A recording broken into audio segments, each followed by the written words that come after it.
Rain don dey fall now. Next thing you go hear, weather for two, weather for two. Àwọn aṣẹ́wó dey weather for two.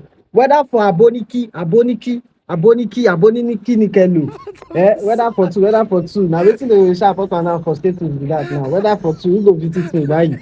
Weather for two, òtútù. Na that òtútù go kill you. Òtútù yẹn ló máa pa ẹ́. Aboniki leléyìí. If you use am rub your chest, rub your everything, you go dey okay. But òtútù yẹn ló máa pa ẹ́. You go say weather for two, òtútù mú mi, weather for two. Na that òtútù go kill you.